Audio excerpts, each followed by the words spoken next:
بسم اللہ الرحمن الرحیم، اللہ کے نام سے شروع جو نہایت مہربان رحمت والا ہے۔ وَلْتَكُن مِّنكُمْ أُمَّةٌ يَدْعُونَ إِلَى الْخَيْرِ وَيَأْمُرُونَ بِالْمَعْرُوفِ وَيَنْهَوْنَ عَنِ الْمُنكَرِ وَأُولَئِكَ هُمُ الْمُفْلِحُونَ۔ ترجمہ: اور تم میں سے ایک گروہ ایسا ہونا چاہیے جو بھلائی کی طرف بلائیں اور اچھی بات کا حکم دیں اور بری بات سے منع کریں، اور یہی لوگ فلاح پانے والے ہیں۔ وَلْتَكُن مِّنكُمْ أُمَّةٌ يَدْعُونَ إِلَى الْخَيْرِ، اور تم میں سے ایک گروہ ایسا ہونا چاہیے جو بھلائی کی طرف بلائیں۔ آیت مبارکہ میں فرمایا گیا کہ چونکہ یہ تو ممکن نہیں ہے کہ تمام کے تمام مسلمان ایک ہی کام میں لگ جائیں، لیکن اتنا ضرور ہونا چاہیے کہ مسلمانوں کا ایک گروہ ایسا ہو جو لوگوں کو بھلائی کی طرف بلائے، انہیں نیکی کی دعوت دے، اچھی بات کا حکم کرے اور بری بات سے منع کرے۔ تبلیغ دین کا حکم۔ اس آیت سے معلوم ہوا کہ مجموعی طور پر تبلیغ دین فرض کفایہ ہے۔ اس کی بہت سی صورتیں ہیں، جیسے مصنفین کا تصنیف کرنا، مقررین کا تقریر کرنا، مبلغین کا بیان کرنا، انفرادی طور پر لوگوں کو نیکی کی دعوت دینا وغیرہ۔ یہ سب کام تبلیغ دین کے زمرے میں آتے ہیں، اور بقدر اخلاص ہر ایک کو اس کی فضیلت ملتی ہے۔ تبلیغ قولی بھی ہوتی ہے اور عملی بھی، اور بسا اوقات عملی تبلیغ قولی تبلیغ سے زیادہ مؤثر ہوتی ہے۔ یاد رہے کہ جہاں کوئی شخص کسی برائی کو روکنے پر قادر ہو، وہاں اس پر برائی سے روکنا فرض عین ہو جاتا ہے۔ چنانچہ مسلم شریف کی حدیث ہے، حضرت ابو سعید خدری رضی اللہ تعالی عنہ فرماتے ہیں، سرکار دو عالم صلی اللہ تعالی علیہ وسلم نے ارشاد فرمایا، تم میں سے جو برائی دیکھے تو اسے ہاتھ سے روک دے، اگر اس کی طاقت نہ ہو تو زبان کے ذریعے روکے، اگر اس کی بھی قدرت نہ ہو تو دل میں برا جانے، اور یہ کمزور ایمان والا ہے۔ تبلیغ دین سے متعلق 5 احادیث۔ نمبر 1، ترمذی شریف کی حدیث ہے، حضرت حذیفہ بن یمان رضی اللہ تعالی عنہ سے روایت ہے، رسول اللہ صلی اللہ تعالی علیہ وسلم نے ارشاد فرمایا، اس ذات کی قسم جس کے دستے قدرت میں میری جان ہے، تم یا تو ضرور نیکی کا حکم دو گے اور برائی سے منع کرو گے، یا قریب ہے کہ اللہ تعالیٰ اپنی طرف سے تم پر عذاب بھیجے، پھر تم اس سے دعا مانگو گے مگر تمہاری دعا قبول نہ ہوگی۔ نمبر 2، حضرت ابو ہریرہ رضی اللہ تعالیٰ عنہ سے روایت ہے کہ حضور اقدس صلی اللہ تعالی علیہ وسلم نے ارشاد فرمایا، تم ضرور نیکی کا حکم دو گے اور برائی سے منع کرو گے، یا اللہ تعالیٰ تم پر تم ہی میں سے برے لوگوں کو مسلط کر دے گا، پھر تمہارے نیک لوگ دعا کریں گے تو وہ قبول نہیں کی جائے گی۔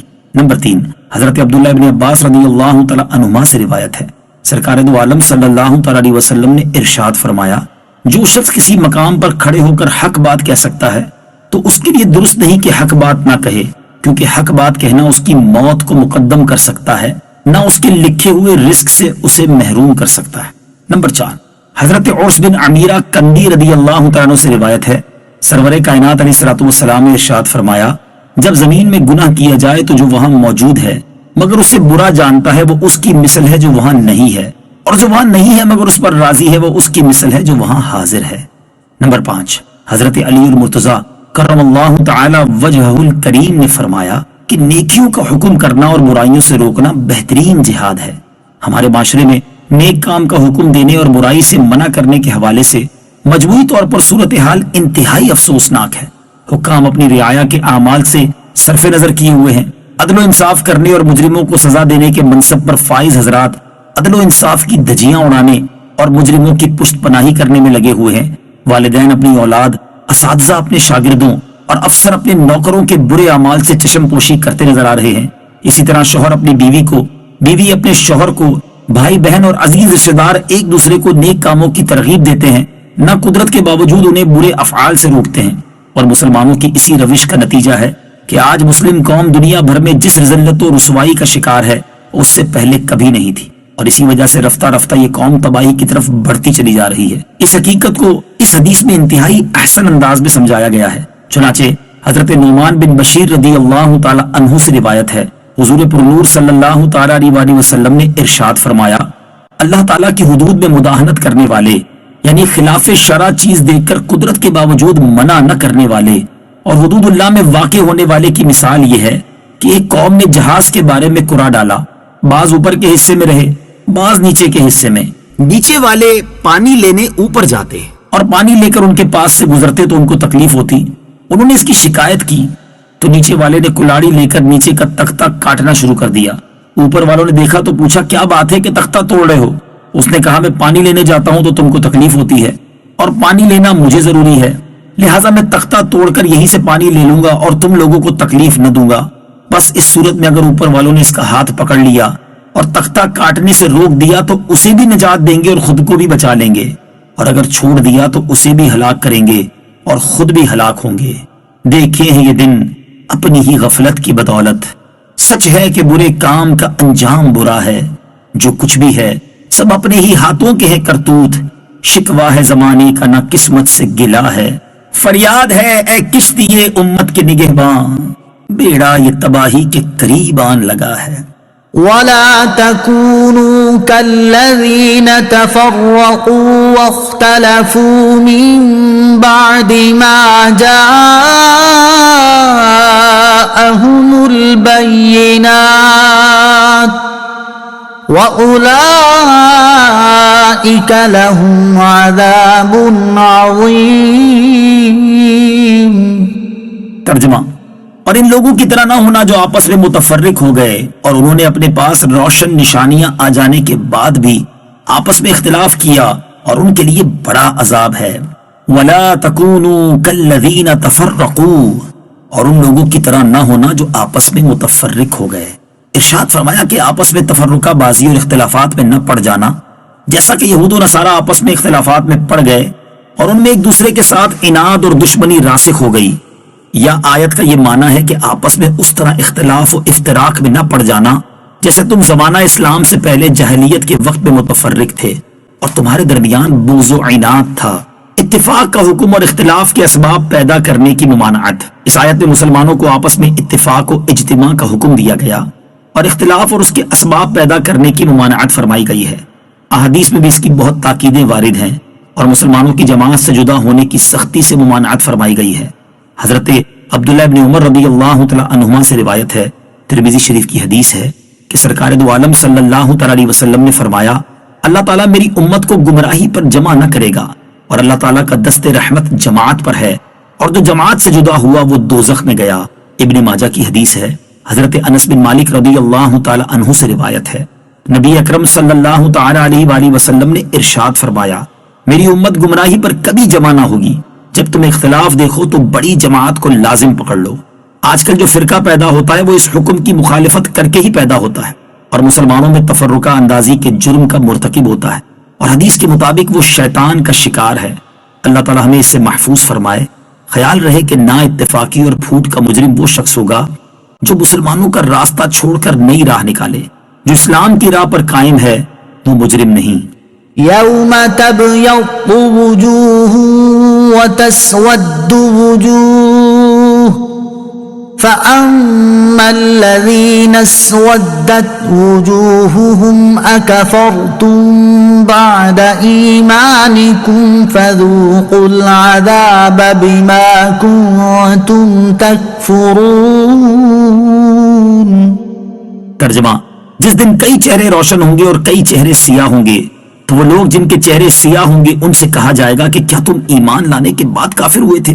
تو اب اپنے کفر کے بدلے میں عذاب کا مزہ چکھو۔ یوم تبیض وجوہ، جس دن کو چہرے روشن ہوں گے۔ یہاں آیات میں قیامت کے دن کا منظر بیان ہوا ہے کہ قیامت کے دن کچھ چہرے روشن ہوں گے جو یقیناً اہل ایمان کے ہوں گے، اور کچھ چہرے سیاہ ہوں گے جو یقیناً کفار کے ہوں گے، اور کافروں سے کہا جائے گا کہ کیا تم ایمان لانے کے بعد کافر ہوئے تھے؟ تو اب اپنے کفر کے بدلے میں عذاب کا مزہ چکھو۔ یہاں فرمایا کہ ایمان کے بعد کافر ہوئے تھے، اس سے اگر تمام کفار کو خطاب ہے تو اس صورت میں ایمان سے روز میثاق کا ایمان مراد ہے کہ جب اللہ تعالیٰ نے ان سے فرمایا تھا کیا میں تمہارا رب نہیں ہوں تو سب نے بلا یعنی کیوں نہیں کہا تھا اور ایمان لائے تھے۔ اب جو دنیا میں کافر ہوئے تو ان سے فرمایا جاتا ہے کہ روز میثاق ایمان لانے کے بعد تم کافر ہو گئے۔ امام حسن بصری رحمۃ اللہ تعالی علیہ کا قول ہے کہ اس سے منافقین مراد ہیں جنہوں نے زبان سے اظہار ایمان کیا تھا اور ان کے دل منکر تھے۔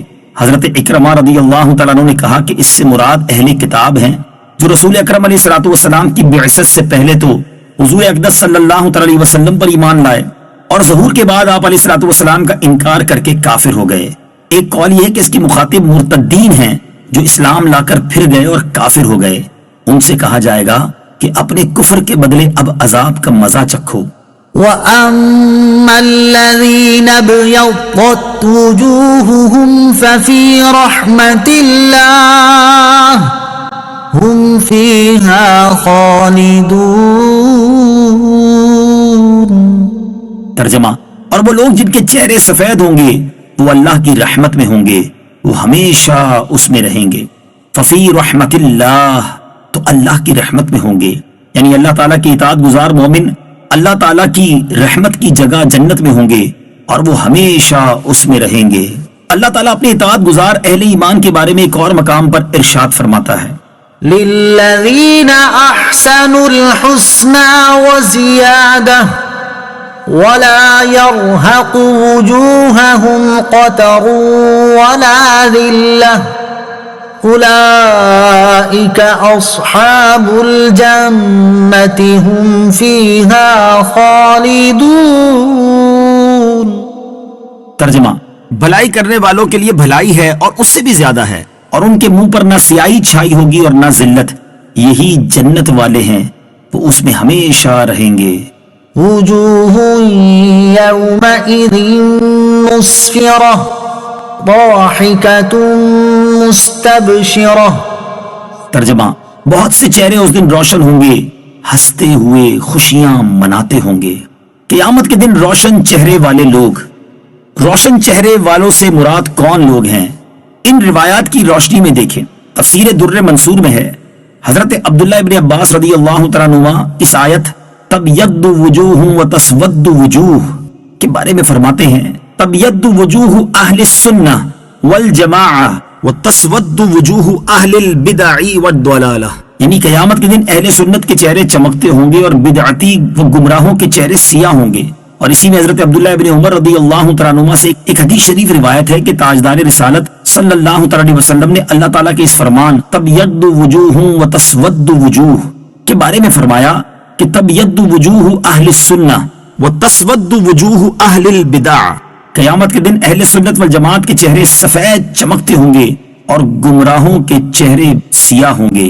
اور ایک دوسری روایت میں ہے کہ جو کہ حضرت ابو سعید خدری رضی اللہ تعالیٰ عنہ سے مروی ہے کہ حضور سید المرسلین صلی اللہ تعالیٰ علیہ وسلم نے یہ آیت کریمہ تبیض وجوہ وتسود وجوہ تلاوت فرمائی اور فرمایا تبیض وجوہ اہل الجماعات والسنہ وتسود وجوہ اہل البدع والاہواء، یعنی قیامت کے دن اہل سنت و جماعت کے چہرے سفید چمکتے ہوں گے اور بدعتی و گمراہوں کے چہرے سیاہ ہوں گے۔ تلك آیات اللہ نتلوها علیک بالحق وما اللہ یرید ظلما للعالمین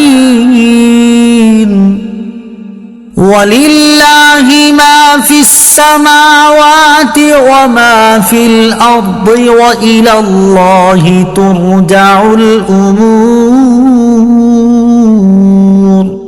ترجمہ، یہ اللہ کی آیتیں ہیں جو ہم حق کے ساتھ تمہارے سامنے پڑھتے ہیں، اور اللہ جہان والوں پر ظلم نہیں چاہتا، اور اللہ ہی کا ہے جو کچھ آسمانوں میں ہے اور جو کچھ زمین میں ہے، اور سب کام اللہ ہی کی طرف لوٹائے جاتے ہیں۔ وَمَا اللَّهُ يُرِيدُ ظُلْمًا لِلْعَالَمِينَ، اور اللہ جہان والوں پر ظلم نہیں چاہتا، یعنی لوگ جہنم میں لے جانے والے اپنے اعمال کی وجہ سے جہنم میں جائیں گے، کیونکہ اللہ تعالیٰ کسی پر ظلم نہیں کرتا اور کسی کو بے جرم عذاب نہیں دیتا اور کسی کی نیکی کا ثواب کم نہیں کرتا۔ كنتم خير أمة أخرجت للناس تأمرون بالمعروف وتنهون عن المنكر وتؤمنون بالله ولو آمن أهل الكتاب لكان خيرا لهم منهم المؤمنون وأكثرهم الفاسقون۔ ترجمہ، اے مسلمانوں، تم بہترین امت ہو جو لوگوں کی ہدایت کے لیے ظاہر کی گئی، تم بھلائی کا حکم دیتے ہو اور برائی سے منع کرتے ہو اور اللہ پر ایمان رکھتے ہو، اور اگر اہل کتاب بھی ایمان لے آتے تو ان کے لیے بہتر تھا، ان میں کچھ مسلمان ہیں اور ان کی اکثریت نافرمان ہیں۔ کنتم خیر امت، تم بہترین امت ہو۔ یہودیوں میں سے مالک بن سیف اور وہب بن یہودا نے حضرت عبداللہ بن مسعود وغیرہ صحابہ کرام رضی اللہ تعالی عنہم سے کہا کہ ہم تم سے افضل ہیں اور ہمارا دین تمہارے دین سے بہتر ہے. اس پر یہ آیت نازل ہوئی اور اللہ تعالیٰ نے امت محمدیہ کو تمام امتوں سے افضل قرار دیا.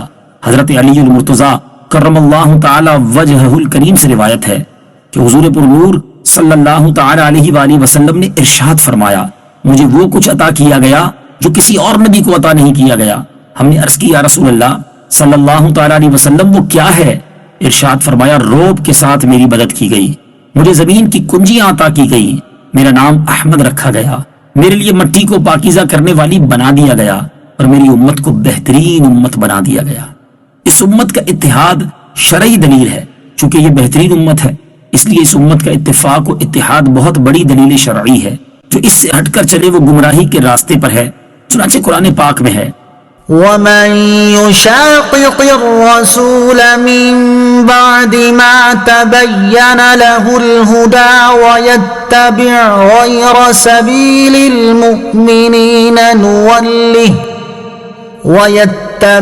غير سبيل المؤمنين نوله ما تولى ونصله جهنم وساءت مصيرا.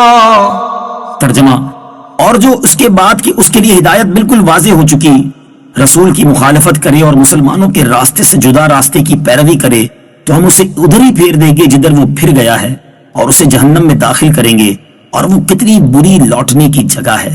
ترمذی شریف میں حضرت عبداللہ ابن عمر رضی اللہ تعالیٰ عنہما سے روایت ہے سرور کائنات صلی اللہ تعالیٰ علیہ وسلم نے فرمایا اللہ تعالیٰ میری امت کو گمراہی پر جمع نہ کرے گا اور اللہ تعالیٰ کا دست رحمت جماعت پر ہے اور جو جماعت سے جدا ہوا وہ دوزخ میں گیا. بنی اسرائیل اور امت محمدیہ کی افضلیت میں فرق. اس آیت میں ہمارے آقا علیہ الصلوۃ والسلام کی امت کو تمام امتوں سے افضل فرمایا گیا اور بعض آیات میں بنی اسرائیل کو بھی عالمین یعنی تمام جہانوں سے افضل فرمایا گیا ہے. لیکن ان کا افضل ہونا ان کے زمانے کے وقت ہی تھا جبکہ حضور سید المرسلین صلی اللہ تعالی علیہ وسلم کی امت کا افضل ہونا دائمی ہے. نیکی کی دعوت دینے کی ترغیب. یاد رہے کہ نیکی کی دعوت دینا وہ عظیم منصب اور عہدہ ہے جو اللہ تعالیٰ نے اپنے انبیاء کرام علیہ الصلوۃ والسلام کو عطا فرمایا. اور جب اللہ تعالیٰ نے اپنے حبیب صلی اللہ تعالی علیہ وسلم کو مبعوث فرما کر نبوت کا دروازہ ہمیشہ کے لیے بند کر دیا تو اس نے اپنے حبیب صلی اللہ تعالی علیہ وسلم کی امت کو اس منصب سے سرفراز فرما دیا اور اس عظیم خوبی کی وجہ سے انہیں سب سے بہترین امت قرار دیا. لہذا ہر مسلمان کو چاہیے کہ وہ بقدر توفیق نیکی کی دعوت دیتا اور برائی سے منع کرتا رہے. احادیث میں نیکی کا حکم دینے اور برائی سے منع کرنے کے بے شمار فضائل بیان کیے گئے ہیں. چنانچہ اس سے متعلق دو احادیث سماعت کیجیے.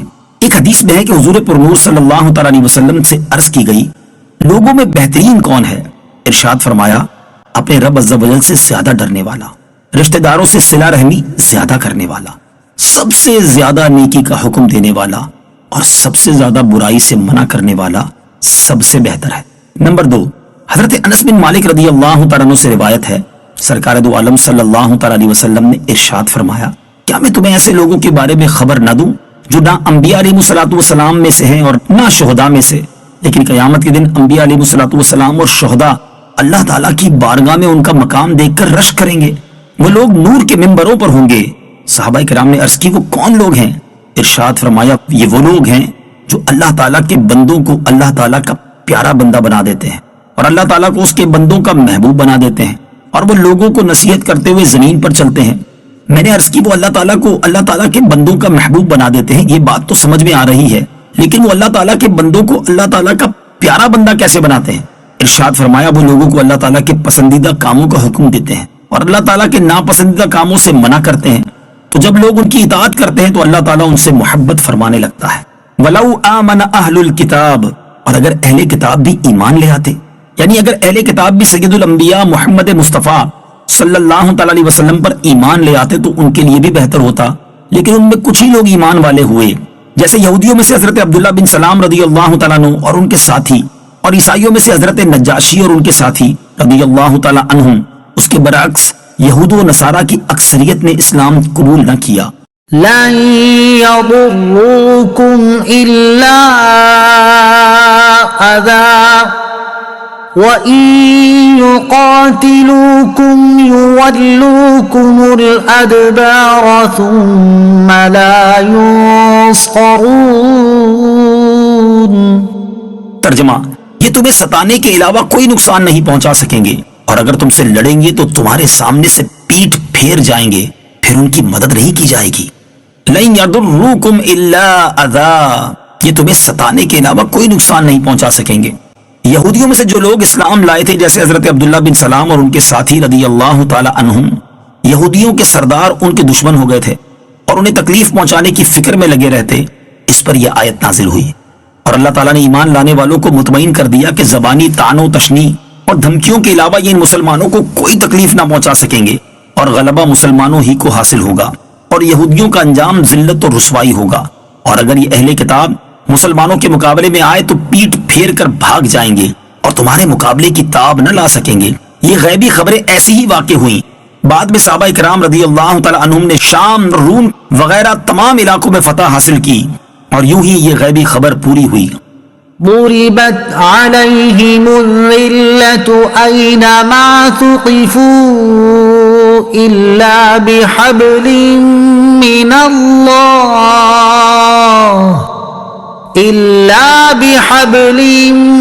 الله وحبل من الناس وباءوا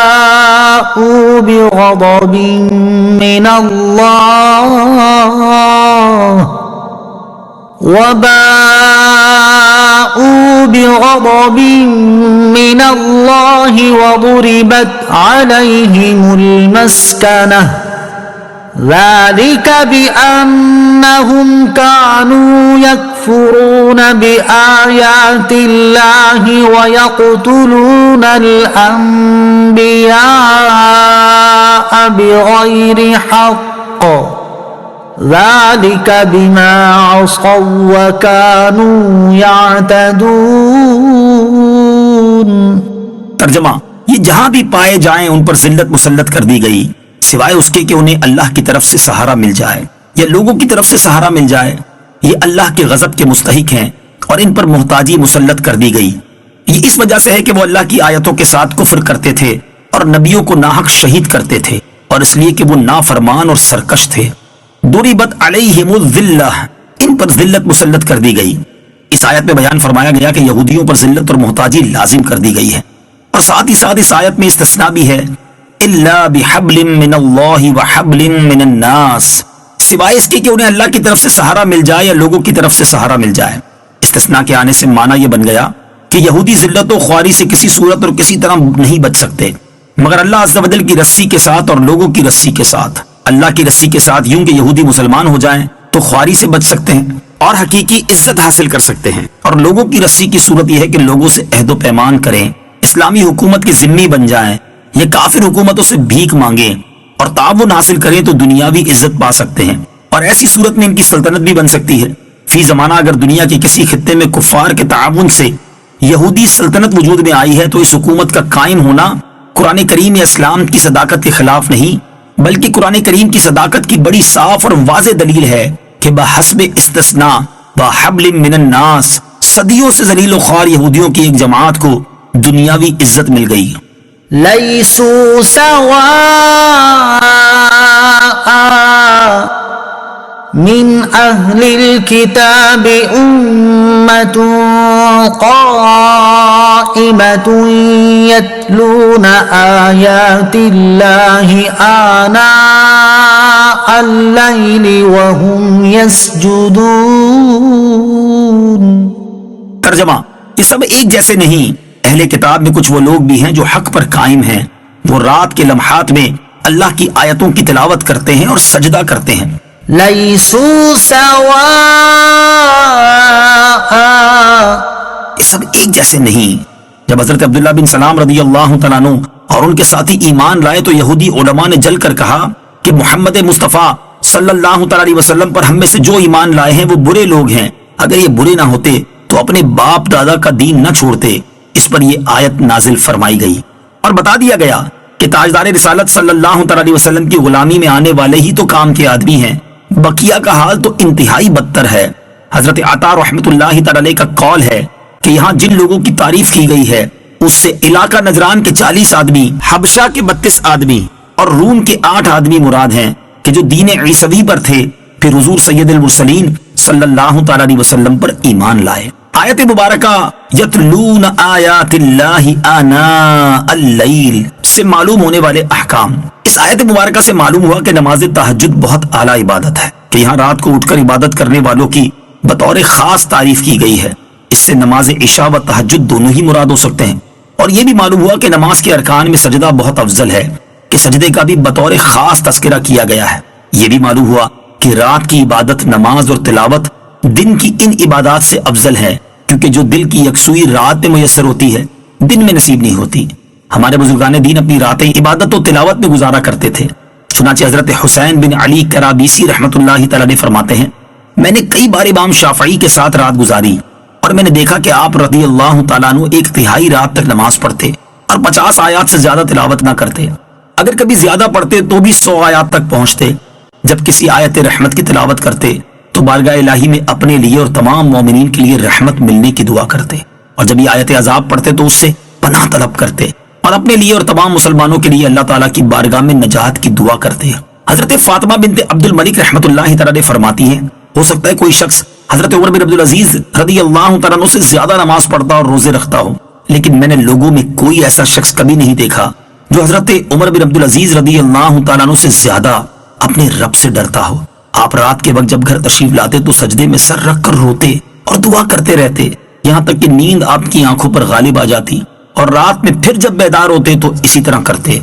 يؤمنون بالله واليوم الآخر ويأمرون بالمعروف وينهون عن المنكر ويسارعون في الخيرات وأولئك من الصالحين۔ ترجمہ، یہ اللہ پر اور آخرت کے دن پر ایمان رکھتے ہیں اور بھلائی کا حکم دیتے اور برائی سے منع کرتے ہیں اور نیک کاموں میں جلدی کرتے ہیں، اور یہ لوگ اللہ کے خاص بندوں میں سے ہیں۔ یؤمنون باللہ والیوم الآخر، یہ اللہ پر اور آخرت کے دن پر ایمان رکھتے ہیں۔ گزشتہ آیت اور اس آیت میں مجموعی طور پر ایمان والوں کے لیے یہ اوصاف بیان کیے گئے ہیں۔ نمبر 1، رات کو عبادت میں قیام کرنا۔ نمبر 2، نماز پڑھنا۔ نمبر 3، رات کا ایک حصہ عبادت میں گزارنا۔ نمبر 4، رات کے وقت قرآن کی تلاوت کرنا۔ نمبر 5، اللہ تعالیٰ اور آخرت پر کامل ایمان رکھنا۔ نمبر 6، نیکی کا حکم دینا۔ نمبر 7، برائی سے منع کرنا۔ نمبر 8، نیکیوں میں سبقت لے جانا۔ نمبر 9، نیکی کو اختیار کرنا۔ ایک کامل ایمان والے کے بھی یہی اوصاف ہونے چاہیے۔ اللہ تعالیٰ ہمیں کاملین میں داخل فرمائے۔ وما يفعلوا من خير فلن يكفروه والله عليم بالمتقين۔ ترجمہ، اور یہ لوگ جو نیک کام کرتے ہیں ہرگز ان کی ناقدری نہ کی جائے گی، اور اللہ ڈرنے والوں کو جانتا ہے۔ فَلَن يُكْفَرُوهُ، اور ہرگز ان کی ناقدری نہیں کی جائے گی۔ یہودیوں نے حضرت عبداللہ بن سلام رضی اللہ تعالیٰ عنہ اور ان کے ساتھیوں سے کہا تھا کہ تم دین اسلام قبول کر کے خسارے میں پڑے، تو اللہ تعالیٰ نے انہیں خبر دی کہ وہ تو بارگاہ الہی میں بلند درجات کے مستحق ہوئے، اور وہ تو اپنی نیکیوں کی جزا پائیں گے، جبکہ یہودیوں کی گفتگو بے معنی ہے۔ ان الذين كفروا لن تغني عنهم اموالهم ولا اولادهم من الله شيئا واولئك اصحاب النار هم فيها خالدون۔ ترجمہ، وہ لوگ جو کافر ہوئے ان کے مال اور ان کی اولاد ان کو اللہ کے عذاب سے کچھ نہ بچا سکیں گے، اور یہی لوگ جہنمی ہیں، یہ ہمیشہ جہنم میں رہیں گے۔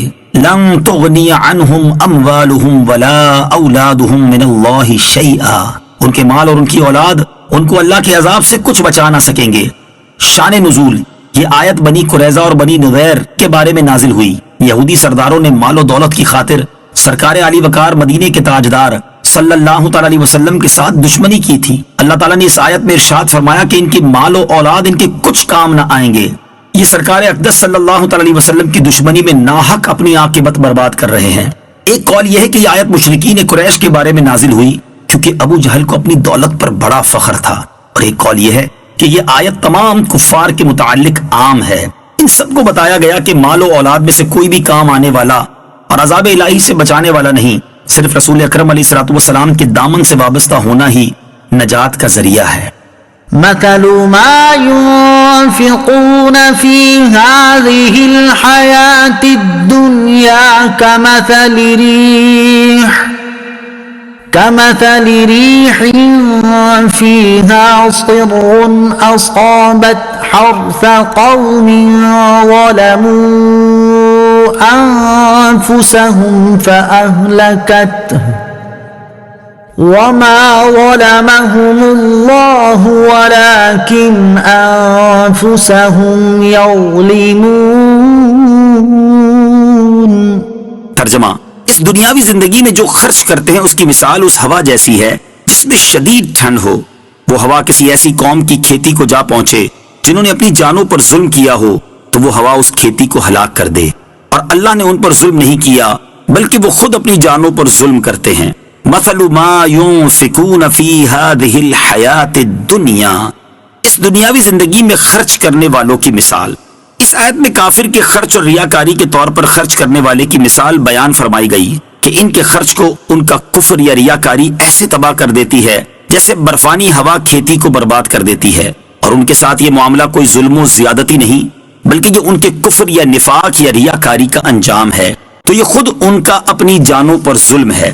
مفسرین کا قول ہے کہ اس خرچ سے یہودیوں کا وہ خرچ مراد ہے جو وہ اپنے علماء اور سرداروں پر کرتے تھے، تو خرچہ بے فائدہ ہے، اس کا انہیں کوئی ثواب نہ ملے گا۔ ایک قول یہ ہے کہ یہاں اس سے کفار کے تمام صدقات مراد ہیں کہ ان کا کوئی ثواب نہیں اور وہ صدقات ضائع ہیں، اور ایک قول یہ ہے کہ یہاں ریاکار کا خرچ کرنا مراد ہے، کیونکہ اس کا خرچ کرنا یا دنیاوی نفع کے لیے ہوگا یا آخرت کے نفع کے لیے۔ اگر صرف دنیاوی نفع کے لیے ہو تو آخرت میں اس سے کیا فائدہ، اور ریاکار کو تو آخرت اور رضا الہی مقصود ہی نہیں ہوتی بلکہ اس کا عمل تو دکھاوے اور نمائش کے لیے ہوتا ہے۔ ایسے عمل کا آخرت میں کیا نفع ہوگا جبکہ کافر کے تمام اعمال برباد ہیں، وہ اگرچہ آخرت کی نیت سے بھی خرچ کرے تو نفع نہیں پا سکتا۔ ان لوگوں کے لیے وہ مثال بالکل مطابق ہے جو اس آیت میں ذکر فرمائی جا رہی ہے۔ يا أيها الذين آمنوا لا تتخذوا بطانة من دونكم لا يألونكم خبالا ودوا ما عنتم قد بدت البغضاء من أفواههم وما تخفي صدورهم أكبر قد بينا لكم الآيات إن كنتم تعقلون۔ ترجمہ، اے ایمان والو، غیروں کو رازدار نہ بناؤ، وہ تمہاری برائی میں کمی نہیں کریں گے، وہ تو چاہتے ہیں کہ تم مشقت میں پڑ جاؤ، بے شک ان کا بغض تو ان کے منہ سے ظاہر ہو چکا ہے، اور جو ان کے دلوں میں چھپا ہوا ہے وہ اس سے بھی بڑھ کر ہے۔ بے شک ہم نے تمہارے لیے کھول کر آیاتیں بیان کر دی اگر تم عقل رکھتے ہو۔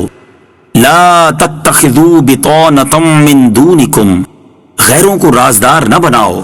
بعض مسلمان اپنے قرابت دار اور رشتہ دار یہودیوں وغیرہ سے قرابت یا پڑوس کی بنا پر دوستی اور میل جول رکھتے تھے، ان کے متعلق یہ آیت کریمہ اتری۔ کفار سے تعلقات کے بارے میں اسلام کی تعلیمات۔ اس سے معلوم ہوا کہ کفار سے دوستانہ تعلقات، دلی محبت و اخلاص حرام ہے اور انہیں اپنا رازدار بنانا بھی ناجائز ہے، اور تجربات سے بھی یہی ثابت ہے کہ کفار مسلمانوں کو نقصان پہنچانے میں کمی نہیں کرتے۔ نیز اس آیت سے معلوم ہوا کہ مسلمان حکمران کافروں اور مرتدوں کو اہم ترین عہدوں پر نہ لگائے جس سے یہ لوگ غداری کرنے کا موقع پائیں، کیونکہ یہ لوگ تمہاری برائی چاہنے میں کوئی کمی نہیں کریں گے۔ ان کی تو خواہش ہی یہ ہے کہ مسلمان تکلیف و مشقت میں پڑے رہیں۔ نیز ان کی دشمنیاں ان کے الفاظ اور کردار سے ظاہر ہیں جو وقتاً فوقتاً سامنے آتا رہتا ہے۔ جب زبانی دشمنی بھی سامنے آتی رہتی ہے تو جو دشمنی اور مسلمانوں سے بغض و عداوت ان کے دلوں میں ہوگی وہ کس قدر ہوگی۔ یقیناً ان کے دلوں میں موجود دشمنی ظاہری دشمنی سے بڑھ کر ہے، لہٰذا اے مسلمانوں ان سے دوستی نہ کرو۔ اللہ تعالیٰ تمہارے سامنے اپنی آیتیں کھول کر بیان فرماتا ہے قرآن پاک کی جامعیت اور حقانیت کو اگر سمجھنا ہو تو ان آیات کو سامنے رکھ کر تمام دنیا کے مسلمان اور کافر ممالک کے حالات کا جائزہ لیں.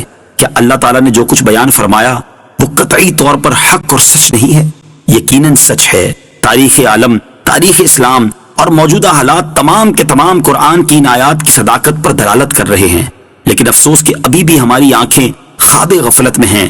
ہمارے لوگ ابھی بھی انہی کو اپنا مشکل کشا اور حاجت روا مان رہے ہیں، جنہیں اپنے راز بتانے سے بھی اللہ تعالیٰ ہمیں منع فرما رہا ہے. ها أنتم أولئك تحبونهم ولا يحبونكم وتؤمنون بالكتاب كله وإذا لقوكم قالوا آمنا وإذا خلوا عضوا عليكم الأنامل من الغيظ قل موتوا بغيظكم إن الله عليم بذات الصدور. ترجمہ: خبردار یہ تم ہی ہو جو انہیں چاہتے ہو اور وہ تمہیں پسند نہیں کرتے، حالانکہ تم تمام کتابوں پر ایمان رکھتے ہو، اور جب وہ تم سے ملتے ہیں تو کہتے ہیں ہم ایمان لا چکے ہیں، اور جب تنہائی میں ہوتے ہیں تو غصے کے مارے تم پر انگلیاں چباتے ہیں. اے حبیب تم فرما دو اپنے غصے میں مر جاؤ، بے شک اللہ دلوں کی بات خوب جانتا ہے. تحبونہم ولا یحبونکم، تم انہیں چاہتے ہو اور وہ تمہیں پسند نہیں کرتے. ارشاد فرمایا گیا کہ اے مسلمانوں، یہ صرف تم ہو جو رشتہ داری اور دوستی وغیرہ تعلقات کی بنا پر ان سے محبت کرتے ہو، جبکہ وہ تمہیں پسند نہیں کرتے اور دینی مخالفت کی بنا پر تم سے دشمنی رکھتے ہیں، حالانکہ تم قرآن پر بھی ایمان رکھتے ہو اور ان کی کتابوں پر بھی، لیکن وہ تمہاری کتاب پر ایمان نہیں رکھتے. تو جب وہ اپنے کفر میں اتنے پختہ ہیں تو تم اپنے ایمان میں پختہ کیوں نہیں ہوتے؟ اور ان میں سے جو منافقین ہیں ان کا حال یہ ہے کہ جب وہ تم سے ملتے ہیں تو کہتے ہیں کہ ہم ایمان لا چکے ہیں، اور جب تنہائی میں ہوتے ہیں تو غصے کے مارے تم پر انگلیاں چباتے ہیں. جب ان کا یہ حال ہے تو اے مسلمانوں تم ان سے بچو، ان کے اس غیظ و غضب پر. اے حبیب صلی اللہ تعالی علیہ وسلم آپ ان سے فرما دیں کہ تم مرتے دم تک اپنے غصے پر قائم رہو اور اس جلن میں جلتے رہو، لیکن یاد رکھو کہ اس وجہ سے اسلام اور مسلمانوں کا کچھ نہیں بگڑے گا. البتہ تمہارے لیے یہ غصہ عذاب کا باعث بن جائے گا، کیونکہ تمہاری یہ قلبی حالت اللہ تعالیٰ کو معلوم ہے جو دلوں کی باتیں بھی جانتا ہے.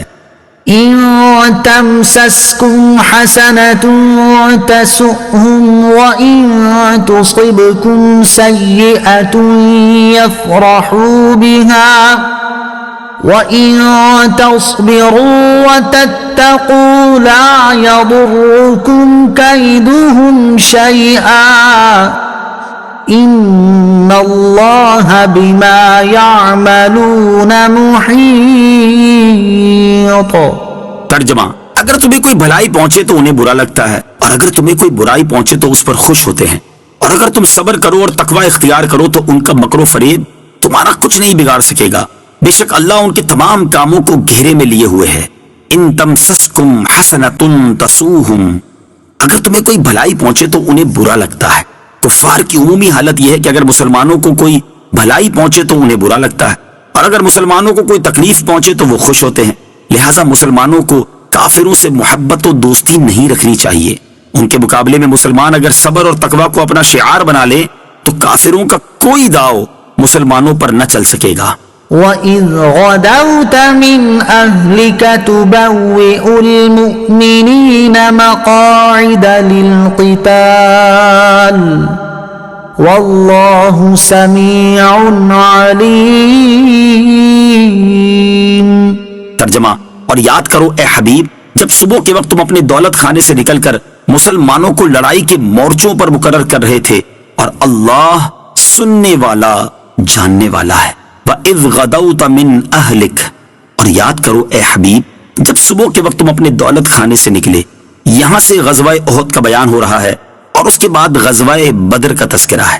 جنگ احد کا بیان، یہاں رکوع کے ابتدا میں جنگ احد کا بیان ہے، جس کا مختصر واقعہ یہ ہے کہ جنگ بدر میں شکست کھانے سے کفار کو بڑا رنج تھا، اس لیے انہوں نے انتقام کے ارادے سے مسلمانوں سے جنگ کے لیے ایک بڑا بھاری لشکر تیار کر لیا. جب سرکار علی وقار صلی اللہ تعالی علیہ وآلہ وسلم کو خبر ملی کہ لشکر کفار احد میں پہنچا ہوا ہے تو آپ صلی اللہ تعالی علیہ وآلہ وسلم نے صحابہ کرام علیہم رضوان سے مشورہ فرمایا۔ اس مشورے میں منافقوں کے سردار عبداللہ بن ابی بن سلول کو بھی بلایا گیا، جو اس سے پہلے کبھی کسی مشورے کے لیے نہیں بلایا گیا تھا۔ اکثر انصار کی اور عبداللہ بن ابی کی یہ رائے تھی کہ حضور سید المرسلین صلی اللہ تعالی علیہ وسلم مدینہ طیبہ میں ہی ٹھہرے رہیں اور جب کفار یہاں آئیں تب ان سے مقابلہ کیا جائے، اور یہی سرکار دو عالم صلی اللہ تعالی علیہ وسلم کی مرضی تھی۔ لیکن بعض صحابہ کرام کی رائے یہ ہوئی کہ مدینہ طیبہ سے باہر نکل کر لڑنا چاہیے، اور اس پر انہوں نے اصرار کیا۔ سرور کائنات علیہ الصلوۃ والسلام اپنے دولت قدے میں تشریف لے گئے اور اسلحہ زیب تن فرما کر باہر تشریف لائے۔ اب نبی پاک علیہ الصلوۃ والسلام کو دیکھ کر ان صحابہ کو ندامت ہوئی اور انہوں نے عرض کیا کہ حضور صلی اللہ تعالی علیہ وسلم کو رائے دینا اور اس پر اصرار کرنا ہماری غلطی تھی، اس کو معاف فرمائیے، اور جو آپ علیہ الصلوۃ والسلام کا ارادہ ہو وہی کیجیے، ہم حاضر ہیں۔ نبی پاک علیہ الصلوۃ والسلام نے فرمایا کہ نبی کی شان کے لائق نہیں کہ ہتھیار پہن کر جنگ سے پہلے اتار دے۔ مشرکین 2-3 دن سے احد میں پہنچے ہوئے تھے۔ نبی پاک علیہ الصلوۃ والسلام جمعے کے روز نماز جمعہ کے بعد ایک انصاری کی نماز جنازہ پڑھ کر روانہ ہوئے اور 15 شوال 3 ہجری بروز اتوار احد میں پہنچے، اور پہاڑ کا ایک درہ جو لشکر اسلام کے پیچھے تھا اس طرف سے اندیشہ تھا کہ کسی وقت دشمن پشت پر سے آ کر حملہ کرے، اس لیے نبی اکرم علیہ الصلوۃ والسلام نے حضرت عبداللہ بن جبیر رضی اللہ تعالیٰ عنہ کو 50 تیر اندازوں کے ساتھ وہاں مقرر فرما دیا کہ اگر دشمن اس طرف سے حملہ آور ہو تو تیروں کے ذریعے اس کا حملہ دفع کر دیا جائے، اور حکم دیا کہ کسی حال میں یہاں سے نہ ہٹنا اور اس جگہ کو نہ چھوڑنا، خواہ فتح ہو یا شکست ہو۔ عبداللہ بن ابی بن سلول منافق جس نے مدینہ طیبہ میں رہ کر جنگ کرنے کی رائے دی تھی، اپنی رائے کے خلاف کیے جانے کی وجہ سے برہم ہوا اور کہنے لگا کہ حضور اکرم علیہ الصلوۃ والسلام نے 9 عمر لڑکوں کا کہنا تو مانا اور میری بات کی پرواہ نہ کی۔ اس عبداللہ بن ابی کے ساتھ 300 منافق تھے، ان سے اس نے کہا کہ جب دشمن لشکر اسلام کے مقابل آ جائے اس وقت بھاگ جانا تاکہ لشکر اسلام میں ابتری پھیل جائے اور تمہیں دیکھ کر اور لوگ بھی بھاگ نکلیں۔ مسلمانوں کے لشکر کی کل تعداد ان منافقین سمیت 1000 تھی اور مشرکین 3000 تھے۔ مقابلہ شروع ہوتے ہی عبداللہ بن ابی منافق اپنے 300 منافقوں کو لے کر بھاگ نکلا۔ حضور اکرم علیہ الصلوۃ والسلام کے 700 صحابہ آپ علیہ الصلوۃ والسلام کے ساتھ رہ گئے۔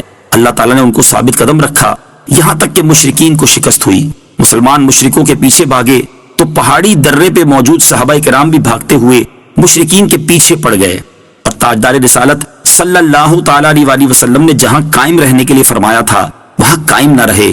اللہ تعالیٰ نے انہیں یہ دکھا دیا کہ بدر میں اللہ اور اس کے رسول صلی اللہ تعالی علیہ وسلم کی فرما برداری کی برکت سے فتح ہوئی تھی، جبکہ یہاں نبی پاک علیہ الصلوۃ والسلام کے حکم کی مخالفت کا نتیجہ یہ ہوا کہ اللہ تعالیٰ نے مشرکین کے دلوں سے رعب و ہیبت دور کر دی اور وہ پلٹ پڑے اور مسلمانوں کو نقصان اٹھانا پڑا۔ شہنشاہ مدینہ صلی اللہ تعالی علیہ وسلم کے ساتھ ایک جماعت رہ گئی جس میں حضرت ابو بکر، حضرت علی، حضرت عباس، حضرت طلحہ اور حضرت سعد رضی اللہ تعالی عنہم تھے۔ اسی جنگ میں دندان اقدس شہید ہوئے اور چہرہ اقدس پر زخم آیا، اسی کے متعلق یہ آیت کریمہ نازل ہوئی۔ إذ هم طائفتان منكم أن تفشلا والله وليهما وعلى الله فليتوكل المؤمنون۔ ترجمہ: جب تم میں سے 2 گروہوں نے ارادہ کیا کہ بزدلی دکھائیں اور اللہ ان کو سنبھالنے والا تھا اور اللہ ہی پر مسلمانوں کو بھروسہ کرنا چاہیے۔ اذ ہمت طائفتان منکم ان تفشلا، جب تم میں سے 2 گروہوں نے ارادہ کیا کہ بزدلی دکھائیں۔ یہ دونوں گروہ انصار میں سے تھے، ایک قبیلہ بنی سلمہ جس کا تعلق حضرت سے تھا اور ایک بنی حارثہ جن کا تعلق اوس سے تھا۔ یہ دونوں لشکر کے بازو تھے۔ جب عبداللہ بن ابی بن سلول منافق بھاگا تو ان قبیلوں نے بھی واپسی کا ارادہ کیا، لیکن اللہ تعالیٰ نے کرم فرمایا اور انہیں اس سے محفوظ رکھا، اور یہ حضور اقدس علیہ الصلوۃ والسلام کے ساتھ ثابت قدم رہے۔ یہاں اس نعمت و احسان کا ذکر فرمایا ہے۔ آیت کے آخر میں توکل کی عظمت کو بھی بیان فرمایا۔ توکل کا مفہوم یہ ہے کہ اپنا کام کسی کے سپرد کر کے اس پر اعتماد کرنا۔ اللہ تعالیٰ پر توکل کرنے کا مطلب یہ ہے کہ اللہ تعالیٰ کے حقیقی کارساز ہونے کا یقین رکھتے ہوئے اپنے کام اس کے سپرد کر دینا۔ وَلَقَدْ نَصَرَكُمُ اللَّهُ بِبَدْرٍ وَأَنْتُمْ أَذِلَّةٌ فَاتَّقُوا اللَّهَ لَعَلَّكُمْ تَشْكُرُونَ۔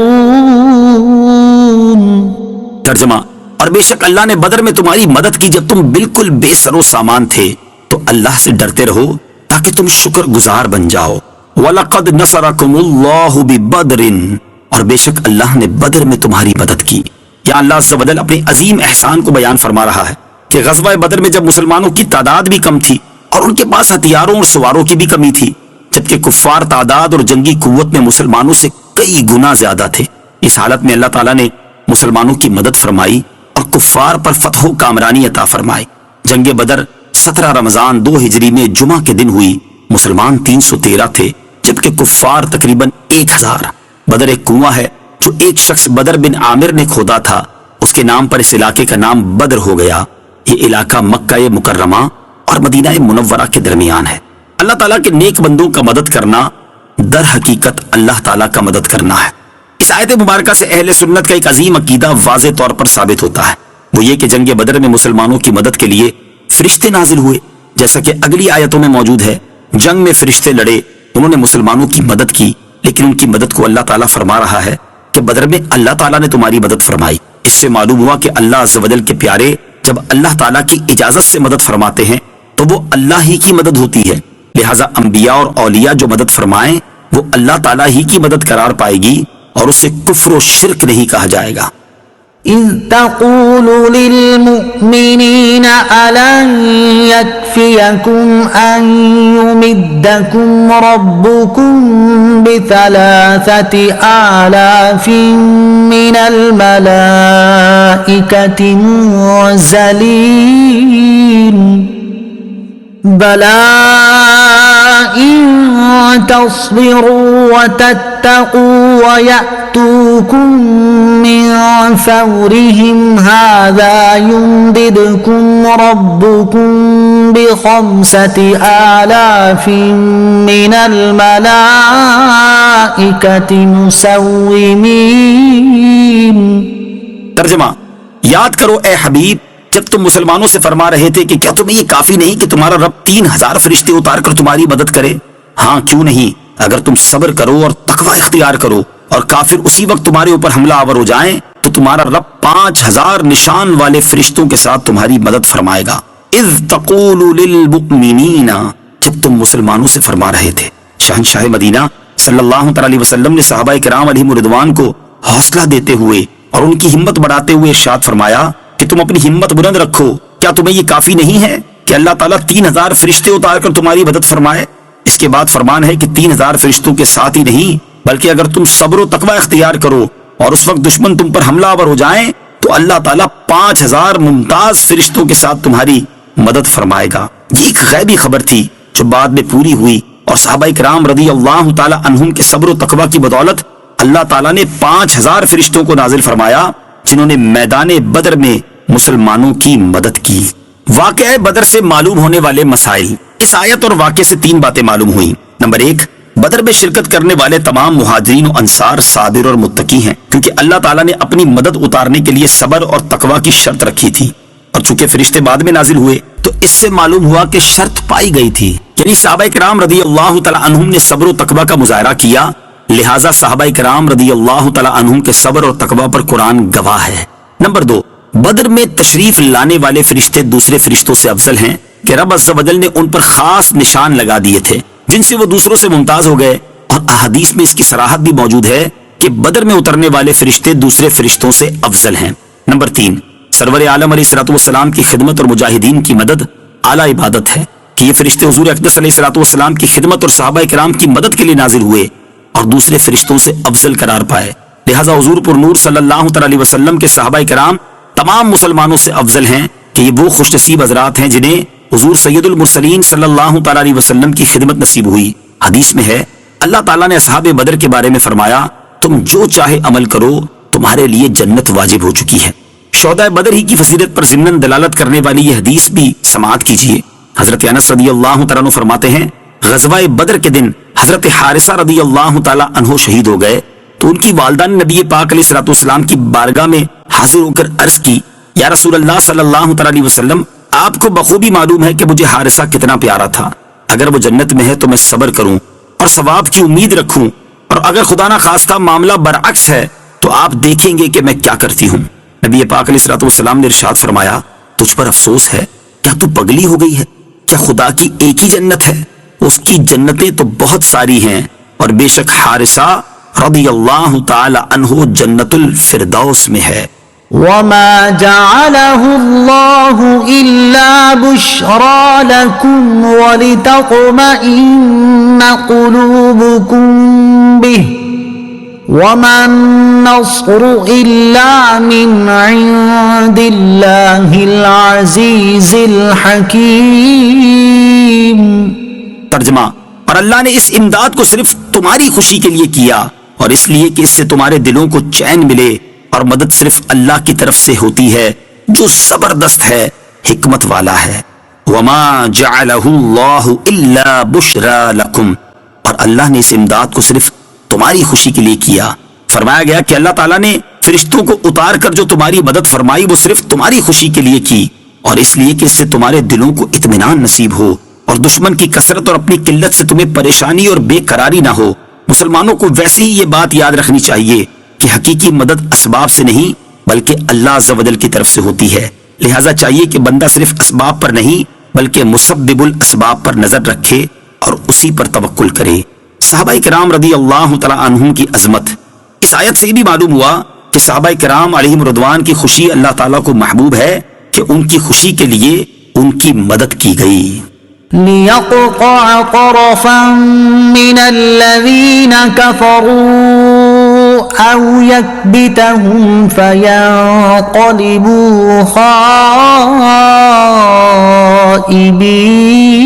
خائبين۔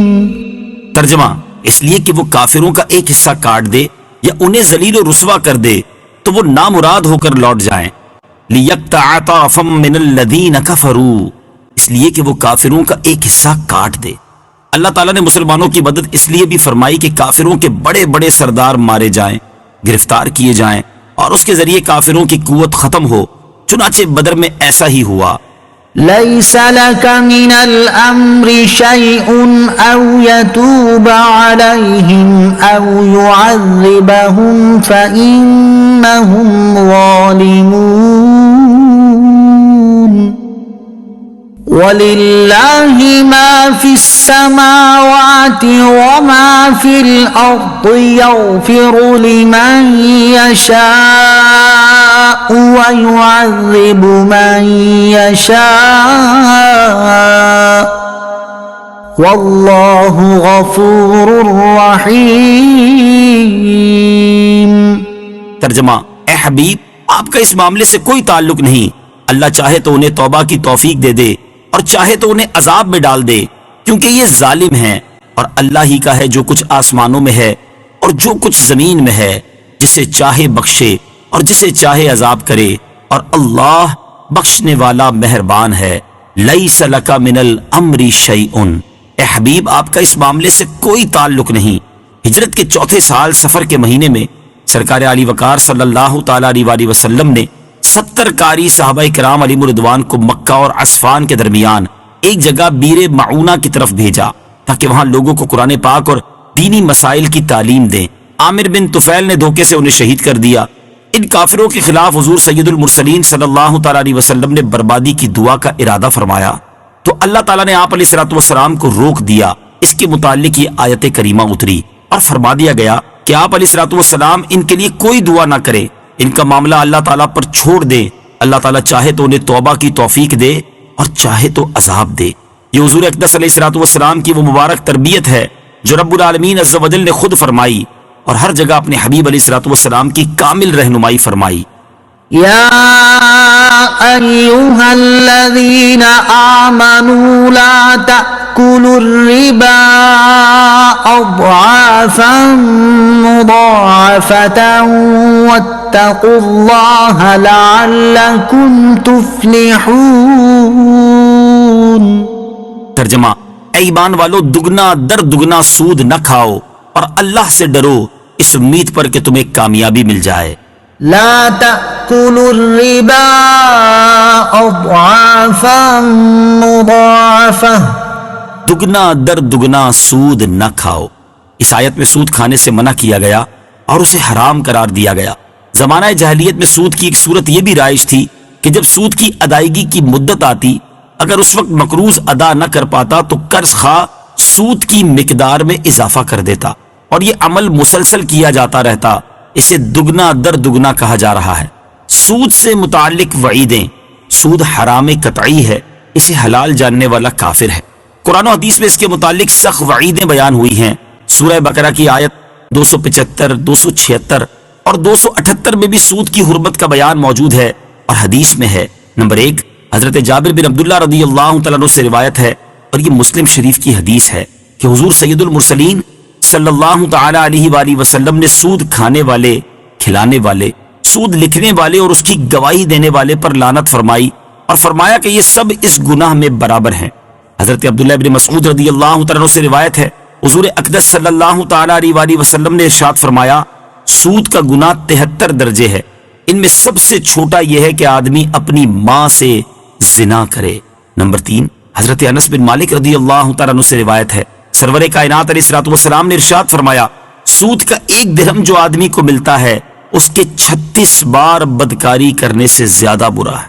نمبر 4، حضرت ابو ہریرہ رضی اللہ تعالی عنہ سے روایت ہے، رسول اللہ صلی اللہ تعالی علیہ وسلم نے ارشاد فرمایا، معراج کی رات میرا گزر ایک ایسی قوم پر ہوا جن کے پیٹ گھروں کی مانند بڑے تھے اور ان میں سانپ تھے جو باہر سے نظر آ رہے تھے۔ میں نے حضرت جبرائیل علیہ الصلوۃ والسلام سے ان لوگوں کے بارے میں دریافت فرمایا تو انہوں نے عرض کی، یہ وہ لوگ ہیں جو سود کھاتے تھے۔ اس آیت سے یہ بھی معلوم ہوا کہ گناہ کبیرہ کر لینے سے آدمی ایمان سے خارج نہیں ہوتا، کیونکہ یہاں سود کی حرمت بیان کرتے ہوئے لوگوں سے اے ایمان والو کہہ کر خطاب کیا گیا ہے۔ واتقوا النار التي أعدت للكافرين۔ ترجمہ، اور اس آگ سے بچو جو کافروں کے لیے تیار کی گئی ہے۔ واتقوا النار، اور اس آگ سے بچو۔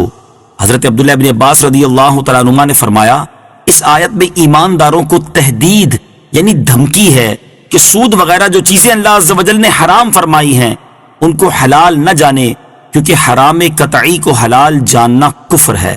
وَأَطِيعُوا اللَّهَ وَالرَّسُولَ لَعَلَّكُمْ تُرْحَمُونَ۔ ترجمہ، اور اللہ اور رسول کی فرما برداری کرتے رہو تاکہ تم پر رحم کیا جائے۔ وَأَطِيعُوا اللَّهَ وَالرَّسُولَ، اور اللہ اور رسول کی فرما برداری کرتے رہو۔ فرمایا گیا کہ اللہ عز و جل اور اس کے رسول صلی اللہ تعالی علیہ وسلم کی اطاعت کرو، اور یہ بات یقینی ہے کہ اللہ عز و جل کی اطاعت اس کے رسول علیہ الصلوۃ والسلام کی اطاعت کو کہتے ہیں۔ رسول اللہ صلی اللہ تعالی علیہ وسلم کی نافرمانی کرنے والا اللہ عز و جل کا فرما بردار نہیں ہو سکتا۔ وَسَارِعُوا إِلَى مَغْفِرَةٍ مِّن رَّبِّكُمْ وَجَنَّةٍ عَرْضُهَا السَّمَاوَاتُ وَالْأَرْضُ أُعِدَّتْ لِلْمُتَّقِينَ۔ ترجمہ، اور اپنے رب کی بخشش اور اس جنت کی طرف دوڑو جس کی وسعت آسمانوں اور زمین کے برابر ہے، وہ پرہیزگاروں کے لیے تیار کی گئی ہے۔ وَسَارِعُوا إِلَى مَغْفِرَةٍ مِّن رَّبِّكُمْ، اور اپنے رب کی بخشش کی طرف دوڑو۔ فرمایا گیا کہ گناہوں سے توبہ کر کے، اللہ عز و جل کے فرائض کو ادا کر کے، نیکیوں پر عمل پیرا ہو کر اور تمام اعمال میں اخلاص پیدا کر کے اپنے رب عز و جل کی بخشش اور جنت کی طرف جلدی کرو۔ پھر جنت کی وسعت اس طرح بیان فرمائی کہ لوگ سمجھ سکیں، کیونکہ لوگ جو سب سے وسیع چیز دیکھتے ہیں وہ آسمان و زمین ہی ہے۔ اس سے وہ اندازہ کر سکتے ہیں کہ اگر تمام آسمانوں اور زمینوں کو ترتیب سے ایک لائن میں رکھ کر جوڑ دیا جائے تو جو وسعت بنے گی اس سے جنت کی چوڑائی کا اندازہ کیا جا سکتا ہے کہ جنت کتنی وسیع ہے۔ حضرت انس بن مالک رضی اللہ تعالی عنہ سے دریافت کیا گیا کہ جنت آسمان میں ہے یا زمین میں؟ فرمایا، کون سی زمین اور کون سا آسمان ایسا ہے جس میں جنت سما سکے؟ عرض کیا گیا، پھر کہاں ہے؟ فرمایا، آسمانوں کے اوپر عرش کے نیچے۔ جنت نہایت عظیم الشان جگہ ہے، اللہ تعالیٰ کی رضا اور اس کے دیدار کا مقام ہے۔ قرآن پاک میں جنت کی عظمت کو بکثرت بیان کیا گیا ہے۔ اللہ تعالیٰ اپنے حبیب علیہ الصلوۃ والسلام کے صدقے ہمیں جنت الفردوس میں اپنے پیارے حبیب صلی اللہ تعالی علیہ وآلہ وسلم کا پڑوس نصیب فرمائے۔ یہ بات بھی سامنے رکھیں کہ اس آیت اور اس سے اوپر کی آیت وَاتَّقُوا النَّارَ الَّتِي أُعِدَّتْ لِلْكَافِرِينَ سے ثابت ہوا کہ جنت و دوزخ پیدا ہو چکی ہیں، اور وہ دونوں موجود ہیں، کیونکہ دونوں آیتوں میں ماضی کے زمانے میں جنت و دوزخ کے تیار ہونے کا ذکر فرمایا گیا ہے۔